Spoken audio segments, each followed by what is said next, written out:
In this video, we are going to check out the power of development over material advantage, which is also known as compensation, which is a category which is extremely difficult to explain it in words for extreme beginners. And this topic is very essential if you really want to level up your chess level skill. So first of all, compensation can be defined as the positional advantage one side has in return for material loss. Another type of short-term compensation refers to lead in development or immediate attacks. Some of the common examples are bishop pair, better development or piece play, 7th rank control, open diagonals, pawn structure, connected or passed pawns, and finally positional fortresses. And there are many more, but these are some common cases which happens in most of the games. Okay, so we are going to discuss 3 games, not 1, not 2, but 3 games that can help you master this particular topic of material versus development. So yeah, let's start. Okay, so we have the first position on our board. Here in this particular position, if we try to evaluate this particular position, white played the move queen to c3. Now what is happening? So there are 2 weaknesses in the black's position, the d6 pawn and the a6 pawn. Now white is planning to capture the a6 pawn, and also there could be an idea of playing the move knight to g4. And all the white's pieces are perfectly placed, and black is the one playing a bit passively because black is the only one having weaknesses in this particular position. So a common way could be to play just rook b7 trying to defend the pawn, or maybe something like rook a trying to defend this pawn, but already white is better after knight g4. Practically speaking, it's very hard for black to win this position or to play aggressively because white is the one having full control of the position. But what black did in this particular position was quite interesting. Black, at the place of playing passively by keeping the material equal, black decided to sacrifice the rook by capturing the pawn on b4. Queen into b4 is kind of the 4th move, or else so black is going to be a pawn up. So queen b4, and here black decided to capture the knight on e3. So basically black received a knight and the pawn for a rook. So which is, materially speaking, white is a point up. It's a check, rook f2 is a kind of a move, and now we have queen to d4. So you see black sacrificed the rook for the knight and the pawn, but in the exchange, now what black received is the immense counterplay. Now black can play very aggressively. The knight is coming on g3. There could be some, the dark squares are extremely weak in the position. The knight is jumping in, maybe the rook can jump in, and black is the one now playing aggressively and white have to play passively. In the game we had queen b2, white is trying to trade off the queen. Black simply snatched off another pawn. Queen d2, queen c5 takes, rook b8, rook goes back, and you see how black has got all his pieces actively placed up. King goes to g8, we have this particular position. Black is trying to open up the position, and eventually if I just speed up a bit, we have this position which is completely drawn now because knight and a pawn, and the position is extremely solid, so nothing much was happening.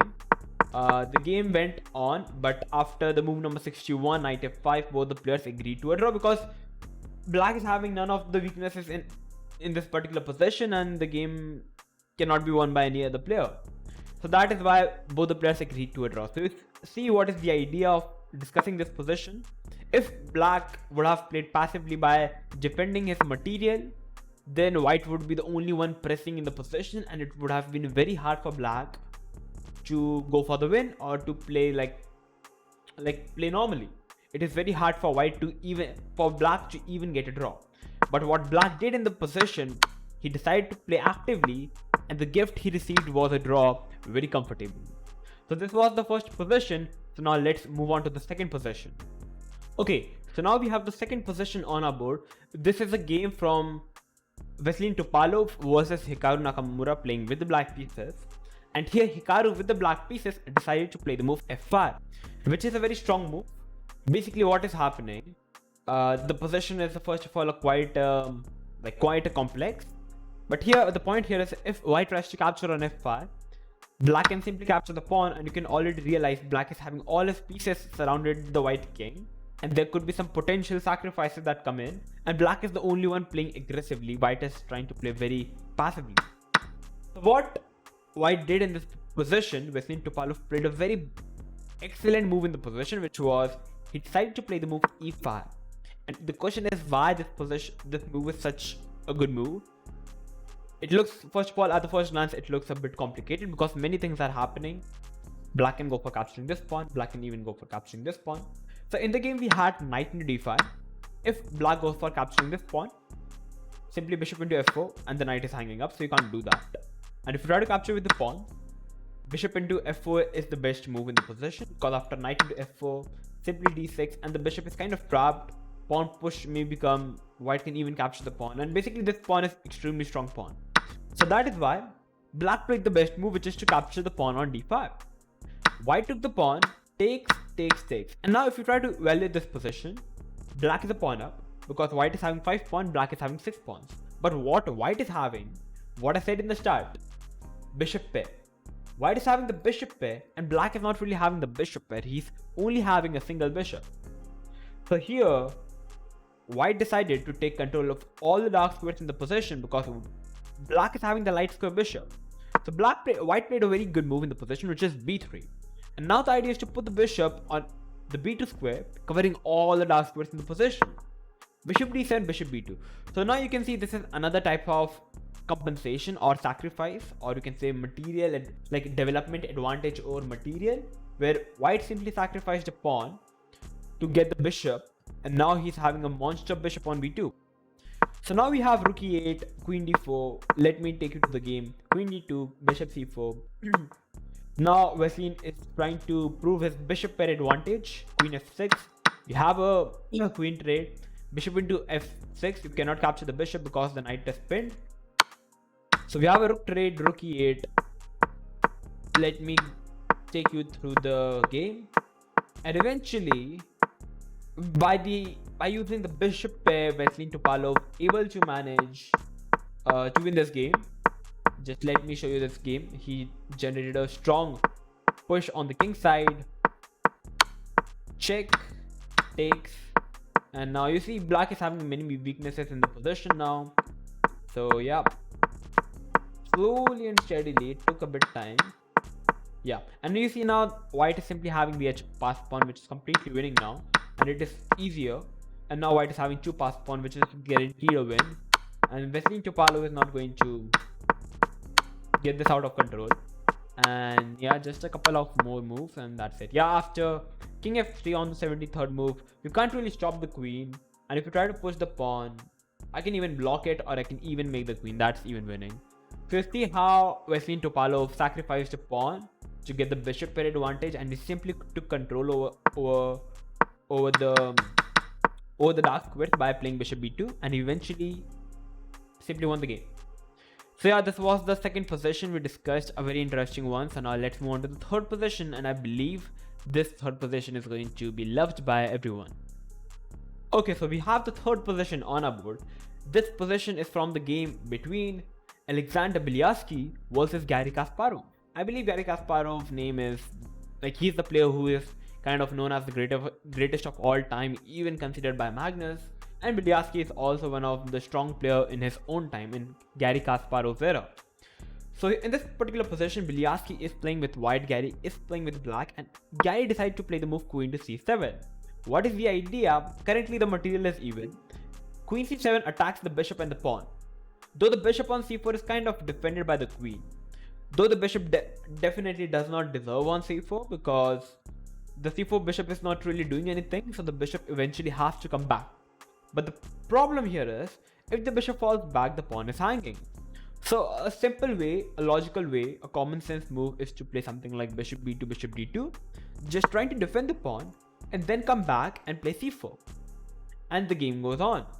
But instead, what Belyarsky decided to do here is, he played the move bishop d3, and even Engine agrees to play bishop b2. But instead, Belyarsky decided to play the move bishop to d3, sacrificing the pawn. And here, like a knight bd7 could have been a simple move, but here white is having enough time to push the pawn. So what Garry did was, he simply decided to took the pawn on c3, and he's telling to Belyarsky, okay, I've grabbed the pawn now, try to prove your advantage or try to prove your compensation. So here, once again, you can just realize the bishop pair advantage, or you can say sacrificing the material to get enough time. Basically, simply sacrifice the pawn to get time to develop his pieces. Now bishop b2 attacking the queen. The queen fell back, and now we have once again a very strong move, which is d5. Like literally doesn't care. Bielski is not really taking care of his material advantage. He's just playing the possession. You see, in this particular possession, the bishop on b2 is not really doing much because of the pawn on d4. So what he did was, okay, grab my another pawn. And after bishop into d5, now okay, there are a couple of moves to be considered in the possession. E d5 is a move, knight d5, or bishop d5. Bishop d5 was happened in the game. If e d5, white can even take the knight, and now you can see this king is very weak, followed by just queen g2, and the queen is getting in. And to be true, the game is over. Black can't really defend it. So going back, if black tries to capture with the knight, now knight g5 is a very strong move, getting all his pieces in the game, and the king is extremely weak, and eventually the queen is also getting in. And believe me, the engine will, like the eval bar also proves it, white is completely winning. So bishop d5 was the best move, and now we have bishop f6, gf6, and you see now white is 2 pawns down, but instead black king is extremely weak. So we have queen e3. Finally, the idea is to get the queen into the game. King g7, rook c1 attacking the queen. You see, white has got all his pieces into the play, whereas black pieces are kind of like the rook and the knight are kind of stuck in. And even the king is very weak. So we have knight c6 now, and now we have bishop to e4. So here bishop b5 was a very strong move suggested by the engine. Rook d8 and h3, and maybe the game goes on somehow. Maybe just putting more pressure via knight d4 and something. Okay, this was not happened in the game. In the game we had bishop e4, queen d6, takes, and now we have rook c4, a very strong move. You cannot capture the rook because your queen is hanging. So Gary decided to play the move queen d7, and now we have rook h4 with the idea of checkmating into move. Queen f5 trying to defend this checkmate, because if you try to give a check, now I can simply go back and h7 pawn is protected by the queen. So instead, queen h6, Bielski played a very strong move, which is rook into d5, capturing the pawn. And basically it is a simple theme. You cannot capture the rook because you are getting mate in two, because now the queen is no longer defending the h7 pawn. So in the game we had knight to e5, and now h3, first getting rid of some back rank issue. Rook e8, knight to d4 attacking the queen goes back, and now queen f4. Maybe the idea is to simply get more pieces. So rook to d8, knight f5 check, the king goes to h8, we have a rook to 8, and now we have queen to e4. What is the idea of queen e4? I think the idea is just to improve the position. So after queen e4 we have rook to c8, maybe the idea of giving some checks. So Bielski played the move king to h2, rook to c4 attacking the queen and the rook. We have a check, queen g8, and we have Bielski decided to capture the pawn. And we have a rook to 8. And now if you try to evaluate the position and count the material is even now. The only difference here is black pawn structure is much weakened compared to the white pawn structure, which we can conclude that black king is much weaker than the white king. So we have queen to g5, we have a check, and here the queen goes back, defending the knight and also not allowing black to give any checks to the white king. We have h5, which turned out to be the big blunder, because here kind of Kasparov missed the idea. Like after h5, I think Kasparov thought that white cannot play f4 to attack the knight and the queen, because queen h4 is simply hanging. You cannot capture the knight because the queen is hanging. But what he missed after h5 was knight to f5 check, the king moved, and now we have check, one more check, and now f4. That's it. And after f4 you are losing the knight for free, and you cannot play the move queen h4 because like thinking that the opponent cannot capture because the queen is hanging. But here white can simply give a check and can win the queen.